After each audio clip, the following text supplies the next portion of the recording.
বিরতির পর স্বাগত। মমতার রাজ্যে ধর্ষণ কাণ্ডে গর্জে উঠল নারীরা। ধর্ষণ কাণ্ড নিয়ে চুপ অখিলেশ রাহুলরা। নারী নিরাপত্তার দাবিতে 14 আগস্ট পথে নামছে দিল্লি, মুম্বাই, বেঙ্গালুরু। দিল্লিতে চুপ তৃণমূলের মহিলা সাংসদরা। এই আন্দোলনে কি সমর্থন করবেন শতাব্দী সায়নীরা? প্রশ্ন কিন্তু অবশ্যই উঠছে, আর সেই বিষয়ে আমি বিস্তারিত জানবো। টেলিফোন লাইনে যুক্ত হয়ে গেছে বাংলার বিজেপির মুখপাত্র কেয়া ঘোষ। প্রথমে আপনাকে নিউজ ভ্যানগার্ডের পর্দায় স্বাগত জানাচ্ছি। ধন্যবাদ। আমরা বরাবর দেখি হাতরাস থেকে শুরু করে বিভিন্ন জায়গায় যখনই কোনো ঘটনা ঘটুক না কেন, সেই জায়গায় অখিলেশ যাদব হোক বা রাহুল গান্ধী, তারা সর্বপ্রথম একটা টুইট করেন এবং সেই টুইটের নিচেই কেন্দ্রীয় সরকারকে রীতিমতো নানা বিষয় নিয়ে তিনি কটাক্ষ করেন। কিন্তু আজকে আরজি করের ঘটনা, যা নিয়ে রীতিমতো তোলপাড় দেশ, ছাত্রীরা আন্দোলনে নেমেছে, কিন্তু সেই জায়গায় অখিলেশ এবং রাহুল চুপ। কি বলবেন? দেখুন, এই দেশে যে কোনো ধর্ষণ, খুন, মহিলাদের অত্যাচার, মহিলাদের উপর অত্যাচার, এগুলোর প্রতিবাদ করা হয় রাজ্য দেখে। আরো বলা ভালো, রাজ্যের যে মানে রমতা শাসন করছে সেটা দেখে। তাই মণিপুর নিয়ে যারা এত কথা বলতে পারেন, তারা যখন মাথা ভাঙা, পশ্চিমবঙ্গের মাথা ভাঙাতেই একজন সংখ্যালঘু মহিলা, ভারতীয় জনতা পার্টির সমর্থক, তাকে যখন নগ্ন করে ঘোরানো হয় সারা গ্রাম, তখন তারা চুপ থাকে। মানে চুপ মানে এটা হচ্ছে একেবারে শ্মশানের স্তব্ধতা থাকে। যখন পশ্চিমবঙ্গের একজন ডাক্তার পড়ুয়া ছাত্রীকে নৃশংসভাবে ধর্ষণ করে খুন করা হয়, তখন এদের মুখে সেলোটেপ এঁটে যায়। এবং আপনি যাদের নাম বললেন, এইসব মানে মহুয়া মৈত্র, যিনি দেখুন, ওনার কাছে অনেক বড় বড় চিন্তা আছে। আপনি একটা ধর্ষণ খুনের মতন সাধারণ ছোট ঘটনাকে কেন আপনি ওনাকে বিব্রত করছেন ভাই? উনি তো চিন্তা করবেন হিন্ডেনবার্গ নিয়ে, উনি চিন্তা করবেন কত প্রশ্ন করে কত টাকা আরো নতুন করে কামানো যায় সেটা নিয়ে। উনি চিন্তা করবেন আরো কটা ওই দামি দামি ব্র্যান্ডের, যে ব্র্যান্ডের নামগুলো পর্যন্ত আমরা বলতে পারবো না, সেই সব ব্র্যান্ডেড জামা, জুতো, ব্যাগ এগুলো কেনা যায়, কত বড় হীরের আংটি আরো একটা গড়ানো যায় কিনা, সেগুলো নিয়ে চিন্তা করবেন। তাই এইরকম মেয়েরা যারা অভয়া, তারা এরকম বিস্মৃতির অতলে যাতে তলিয়ে যেতে পারে। আর একজন রয়েছেন লড়কি হু লড় সকতি হু, প্রিয়াঙ্কা বাড্রা, তিনিও ছুটে যান উন্নাও, তিনি ছুটে যান হাতরাস, ভেরি ভেরি গুড যান। কিন্তু যখন হাঁসখালি হয় বা সন্দেশখালি হয় বা মাথা ভাঙা হয় বা আরজিকর হয়, তখন তার না মানে কলম থেকে কোনো প্রতিবাদ বেরোয়। আর যদি সে প্রতিবাদ বেরোয়, সেটা আওয়াজটা এত মিনমিনে হয় যে শুধুমাত্র ওই দায় সারা গোছের হয়। আর তার উপর তার দাদা রয়েছেন রাহুল গান্ধী এবং তার বন্ধু, অধুনা প্রাপ্ত বন্ধু অখিলেশ যাদব। অখিলেশ যাদব সমাজবাদী পার্টির, তাকে নিয়ে যত কম বলা যায় তত ভালো। যিনি নিজে কোয়ার্টার ছাড়ার সময় কল চুরি করেন, এবং তার দুজন বড় বড় নেতা, একজন সাংসদ মঈন খান, তিনি একটা বাচ্চা মেয়েকে বারে বারে দীর্ঘদিন ধরে ধর্ষণ করেছেন। আরেকজন হচ্ছে কানাউজের সমাজবাদী পার্টির নেতা, তিনিও তিনিও নাবালিকাকে নিয়ে ধর্ষণ করার চেষ্টা করেছিলেন। সেই মেয়েটি কোন ক্রমে প্রাণে বেঁচেছে। তো এহেন যে দলে মণিমাণিক্য রয়েছে, সম্পদ রয়েছে, তিনি অন্য দলের মানে ভারতীয় জনতা পার্টি শাসিত কোন রাজ্যের কথা বলবেন? তিনি কেন বলতে যাবেন বাংলার কথা? বাংলার যে রাজনীতি তাকে সুট করে। মমতা ব্যানার্জি হয়ে তিনি প্রচারে এসছেন। এই রাজ্যে তিনি 21শে জুলাইতে তিনি পাগলু ডান্সের মঞ্চে ছিলেন। সুতরাং এদের তো এখন চুপ থাকতে হবে, তা না হলে তো ভোটটা বড় বালাই। একদমই। আরেকটা বিষয়, ইতিমধ্যেই সংসদ অধিবেশন চলছে, আর এখানে দেখা যাচ্ছে বরাবর রাহুল গান্ধী বিভিন্ন ইস্যু নিয়ে কথা বলছেন, এবং সেই সংসদেই কি এবার এই বিষয়টি নিয়ে তিনি কথা বলবেন? একেবারে মমতাকে কোণঠাসা করবেন, না আগামী দিনে রাজনীতির কথা চিন্তা করে বন্ধুত্বের হাত বাড়িয়ে দেবেন? কেননা এখনো পর্যন্ত কিন্তু রাহুল গান্ধীকে অধিবেশনে এই আর্থিকর কাণ্ড নিয়ে একটা শব্দ সেখানে উচ্চারণ করতে দেখা যায়নি। কি বলবেন? দেখুন, প্রশ্নটা সহজ, উত্তরও তো জানা। এই প্রশ্নতে উত্তরটাও আপনি জানেন। আপনি যখন নিশ্চয়ই বলছেন, আপনারা সাংবাদিক, নিশ্চয়ই মনে মনে হেসে হেসেই বলছেন যে আপনি জানেন উত্তরটা কি হবে। না, রাহুল গান্ধীর মুখ থেকে আরজি কর নিয়ে একটা শব্দও তিনি খরচ করবেন না। কারণ তিনি তো স্বপ্ন দেখছেন দেশের প্রধানমন্ত্রী হবেন। তিনি স্বপ্ন দেখছেন যে ওনার ভাষায় কবে নাকি টলমল এনডিএ সরকার পড়ে যাবে, তারপর মমতা বন্দ্যোপাধ্যায়ের পরম স্নেহের হাত তার মাথার উপর রাখবেন, তারপর তিনি দেশের প্রধানমন্ত্রী হবেন। তাই প্রধানমন্ত্রী হওয়ার স্বপ্নটা বড়, নাকি একটা বাচ্চা মেয়ের তাকে নির্মম ভাবে পাশবিক অত্যাচার করে ছিন্ন বিচ্ছিন্ন করে দেওয়া তার দেহটাকে নিয়ে আর মন্তব্য করা ভালো? এটার উত্তরটা আপনি জানেন। আর দেখুন, এটা তো পশ্চিমবঙ্গ, পশ্চিমবঙ্গে তাদের মানে জোটের শরিক দল রয়েছে। নিজেদের রাজ্য রাজস্থান 2021-22 ধর্ষণে সারা দেশের মধ্যে ধর্ষণে শীর্ষে ছিল রাজস্থান। সেই সময় কংগ্রেস সরকার ছিল। আপনি দেখেছেন এই বান্টি বাবলি ভাই বোনকে একবারও কোনো মন্তব্য করতে দেখেননি। আমি বললাম এগুলোকে বলে সিলেক্টিভ আউটরিচ।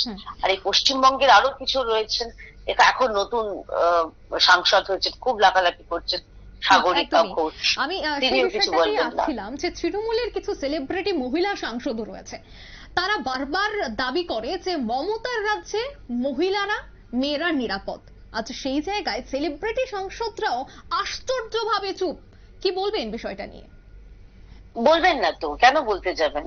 কারণ বললেই কারণ ভয় আছে রাজ্যসভা যদি সাংসদার পদটা চলে যাবে। যারা এত মহিলা নিয়ে কথা বলেন, সেলিব্রিটি হন নন সেলিব্রিটি হন, আরে মহিলা তো। আমি আপনি যখন সাংসদদের কথা বললেন, আমি বলছি বর্ধমান পূর্বর যিনি সাংসদ হয়েছেন ডক্টর শর্মিলা সরকার, তিনি আরজি করের প্রাক্তনী।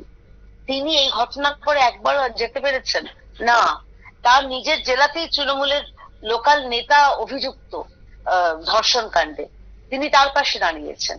সুতরাং এরা, আমার তো মনে হয় এদের বদ মুখ থেকে একদম, আমি রিপিট করে বলছি, এই মেয়েটির কথা যত কম বলা হয় ততই মেয়েটির পক্ষে মঙ্গল। কারণ সেও তো তাহলে যে মৃত্যুর পরেও যে তাকে আঘাত করা যায়, তার প্রতি সমবেদনা যদি জানায় এই তৃণমূলের এই সব হিপোক্রিট সাংসদরা, তাহলে সে আরো কষ্ট পাবে যে তোমরা আমাকে বাঁচতে দিলে না, তোমরা আমাকে মৃত্যুর পরেও আমাকে শান্তিতে থাকতে দিচ্ছ না। ইতিমধ্যেই মমতার পুলিশ ব্যর্থ, সিবিআই আধিকারিকরা তদন্ত শুরু করেছে, কিন্তু সিবিআই আধিকারিকদের তদন্ত শুরু হওয়ার আগেই দেখা গেছে বহু তথ্য সেখান থেকে সরিয়ে নেওয়ার চেষ্টা করা হয়েছে, বিশেষ করে একটি দেওয়াল ভেঙে দেওয়া হয়েছে। সেই বিষয়টা নিয়ে কি বলবেন? অন্যদিকে যে এই পুরো ঘটনার মূল যে অভিযুক্ত মানা হচ্ছে অধ্যক্ষ, উনাকেও এবার উনার উপর নবান্নের হাত রয়েছে এমনটাও কিন্তু অভিযোগ। কারণ একটি বড় মেডিকেল কলেজের দায়িত্ব এবার দিয়ে দেওয়া হয়েছে সেই অধ্যক্ষকে। কি বলবেন বিষয়টা নিয়ে? দেখুন, এই যে সন্দীপ ঘোষ, তিনি তো নয়নের মণি, কার নয়নের মণি আমি জানি না, তিনি কোন বিশেষ ঘোষের আত্মীয় আমি জানি না, কিন্তু তিনি নয়নের মণি এটা পরিষ্কার। তা না হলে যেই সন্দীপ ঘোষ একটা এরকম ঘটনার পরে তার হাসপাতাল থেকে শতপ্রণোদিত কোনো খুনের মামলা রুজু হয় না, অস্বাভাবিক মামলা রুজু করে পুলিশ, যে পুলিশ প্রথমে বলেছিল যে এটা আত্মহত্যার ঘটনা, সেই পুলিশ, সেই সন্দীপ ঘোষ, এই অনুপ্রাণিত লোকজন, এদেরকে নিয়ে যত কম বলা যায় তত ভালো। কিন্তু যেটা সত্যিকারের চিন্তা, যেটা আপনি খুব একদম সঠিক বলেছেন, যথার্থ বলেছেন, যে তথ্য প্রমাণ লোক। দেখুন, আমি একটা খুব মানে ঘটনার কথা বলছি, আপনার মনে আছে নিশ্চয়ই কামদুনি হত্যার কথা। সেখানে এই ধর্ষিতা মেয়েটিকে ধর্ষণ করে খুন করে তার দু পা মাঝখান থেকে চিরে দেওয়া হয়েছিল। এই ঘটনায় 7 জনকে গ্রেপ্তার করার পরে তাদের মধ্যে 2 জন সম্ভবত মারা যায়, আর বাকিদের তাদের ফাঁসির সাজা হয়েছিল লোয়ার কোর্টে। পরবর্তীকালে যখন হাইকোর্টে যায়, তখন হাইকোর্টে তাদের কিছুকে ছেড়ে দিতে বাধ্য হয় মহামান্য হাইকোর্ট, এবং 2 জনকে সম্ভবত এদের মধ্যে তাদের যাবজ্জীবন হয়। তার কারণ কি জানেন? কারণ যে তথ্য প্রমাণ ছিল সেগুলো কোনো তথ্য প্রমাণ ভ্যালিড ছিল না। যে ভিসেরা গুলো যেভাবে রাখার কথা ছিল, রিটেন করার কথা ছিল, কোনো তথ্য প্রমাণ সঠিকভাবে রাখা হয়নি। এটা ইচ্ছাকৃত না অনিচ্ছাকৃত আমরা জানি না, কিন্তু মাননীয় আদালত সেদিন অত্যন্ত ক্ষোভ প্রকাশ করে বলেছিলেন যে আমার মনে হচ্ছে যে আমাদের হাত পা বেঁধে দিয়ে এই অর্ডারটা আমাকে দিতে হচ্ছে। কারণ স্বাভাবিক, দেখুন আইন আদালতের চোখে তারা তো প্রমাণ নিয়েই চলেন, সেই প্রমাণগুলো লোপাট করে দেওয়া হয়েছে। প্রশ্ন হচ্ছে এই রেনোভেশনের নামে যেদিন সিবিআই তদন্তে নির্দেশ দিলেন মহামান্য আদালত, সেদিনই এতে রেনোভেশন করতে হলো, এতদিন করেননি। অনকল রুম এতদিন মনে হয়নি। মমতা ব্যানার্জি বলেছিলেন যে আমাদের এখানে স্বাস্থ্য ব্যবস্থা ফার্স্ট ক্লাস, যদিও তার ভাইপো চোখে চিকিৎসা করতে বিদেশে যান, আলাদা কথা। মমতা ব্যানার্জি নিজেই বলেছেন এই সিস্টেমে ডাক্তাররা তার পায়ে নাকি খারাপ ট্রিটমেন্ট করে ইনফেকশন করে দিয়েছিল, সেটা আলাদা কথা। কিন্তু মমতা ব্যানার্জি যখন নিজে বলেছেন যে আমাদের এখানে চিকিৎসায় আমাদের স্বাস্থ্য ব্যবস্থা ফার্স্ট ক্লাস আছে, এই ফার্স্ট ক্লাস স্বাস্থ্য ব্যবস্থা নিদর্শন একটা অনকল রুম নেই কলকাতার অন্যতম প্রথম সারির হাসপাতালে। আমি আর্জি কর কেন, আপনি অন্যান্য যে কোনো সরকারি হাসপাতালে খোঁজ নিয়ে দেখুন, অনকল রুম নেই। এটার পরে হয়তো তারা তৈরি করবেন। যে বাচ্চা বাচ্চা ছেলে মেয়েগুলো পড়তে যাচ্ছে, এমবিবিএস করতে যাচ্ছে, চোখে একরাশ স্বপ্ন নিয়ে যারা পিজিটি করছে, সেই সন্তানের বাবা মারা তারা যখন শুনবেন যে পরবর্তীকালে তাদের মেয়ে নাইট ডিউটি করছে, তাদের মানসিক অবস্থাটা কি হবে বুঝতে পারছেন? যে আবার যেন আর্যিকর না হয়। সুতরাং মমতা বন্দ্যোপাধ্যায় এই সন্দীপ ঘোষের প্রতি এত কেন ভালোবাসা, সেটাও তাহলে তদন্ত করে দেখা উচিত। যে তাকে রেজিগনেশন সে দিয়েছে, মমতা ব্যানার্জি দেননি। আমরা মনে হচ্ছে যেন অশ্রু সজল যাত্রাপালা দেখলাম, স্বপন কুমার স্বপ্না কুমারীর অশ্রু সজল যাত্রাপালা দেখছি। এইটা কি করে হতে পারে? এবং ধন্যবাদ জানাবো মাননীয় আদালতকে যে এই যেন অত্যন্ত গুণের ব্যক্তি সন্দীপ ঘোষকে তাকে লম্বা ছুটিতে পাঠানোর আদেশ দিয়েছেন মাননীয় আদালত। আমরা একেবারে শেষ একটা প্রশ্ন, যে এই নিকারজনক ঘটনায় যেখানে দেখা যাচ্ছে একেবারে দেশ জুড়ে আন্দোলন চলছে, অভয়ের মা বাবা এখনো এই বিষয়টা থেকে এখনো উঠতে পারেনি, সেই নৃশংস ঘটনা শুনলে এখনো গা শিউরে ওঠে। সেই জায়গায় রাহুল গান্ধী এখনো রাজনীতি করছেন, রাহুল গান্ধী এখনো এই বিষয়টা নিয়ে একেবারে চুপ। তিনি তার যেন আগামী দিনে রাজনীতিতে কোনো অসুবিধে না হয়, মমতার সাথে যেন তার কোনো সম্বন্ধে চির না আসে, তার জন্য এখনো পর্যন্ত একটা টুইট নয়, একটা বক্তব্য নয়, সংসদে একটা উচ্চারণ তিনি এখনো পর্যন্ত করেননি। সেই বিষয়গুলি কি দেশবাসী মেনে নেবে? সেই বিষয়গুলি কি মেনে নেবে অভয়ের মতো আরো যারা এই সমস্ত ঘটনা দিয়ে এখনো পর্যন্ত জুড়ে যাচ্ছেন? কি বলবেন?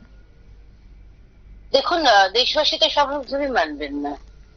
সেই কারণেই দেশবাসী যারা রয়েছেন তারা রাহুল গান্ধীকে কখনোই তারা প্রধানমন্ত্রী করেননি।